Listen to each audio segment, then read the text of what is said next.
গাজায় স্থায়ী যুদ্ধবিরতি নিশ্চিত করতে আমেরিকার প্রেসিডেন্ট ডোনাল্ড ট্রাম্পের প্রস্তাবিত বোর্ড অফ পিসে যোগ দিতে যাচ্ছে মধ্যপ্রাচ্য ও এশিয়ার ৮টি মুসলিম দেশ। তারা হলো সৌদি আরব, কাতার, তুর্কি, আরব আমিরাত, মিশর, জর্ডান, পাকিস্তান ও ইন্দোনেশিয়া।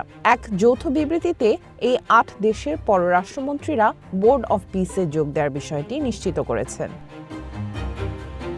ট্রাম্পের নেতৃত্বাধীন শান্তি প্রচেষ্টার প্রতি তাদের দেশের সমর্থন পুনর্ব্যক্ত করেন ওই মন্ত্রীরা। দেশগুলো বলছে এই বোর্ডের লক্ষ্য হলো একটি স্থায়ী যুদ্ধবিরতি সুসংহত করা, গাজার পুনর্গঠনে সহায়তা করা এবং আন্তর্জাতিক আইন অনুযায়ী ফিলিস্তিনিদের আত্মনিয়ন্ত্রণ ও রাষ্ট্রীয় অধিকারের ভিত্তিতে একটি ন্যায়সঙ্গত ও দীর্ঘস্থায়ী শান্তি প্রতিষ্ঠা করা, যা এই অঞ্চলের সকল দেশ ও মানুষের নিরাপত্তা ও স্থিতিশীলতার পথ সুগম করবে।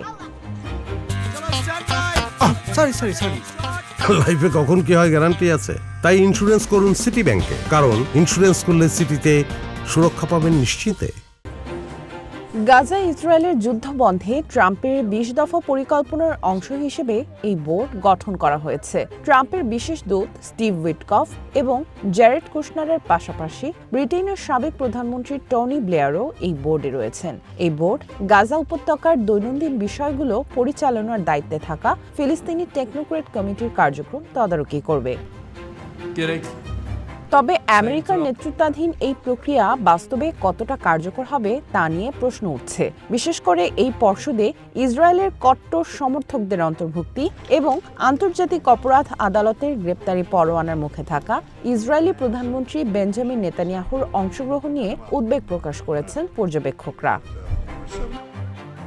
এদিকে ট্রাম্পের বোর্ড অফ পিসে রাশিয়ার জব্দ হওয়া সম্পদ থেকে $100 কোটি দেওয়ার প্রস্তাব দিয়েছেন দেশটির প্রেসিডেন্ট ভ্লাদিমির পুতিন। মঙ্গলবার রাশিয়ার নিরাপত্তা পরিষদের এক বৈঠকে ট্রাম্পের আমন্ত্রণের প্রতিক্রিয়ায় কথা জানান পুতিন।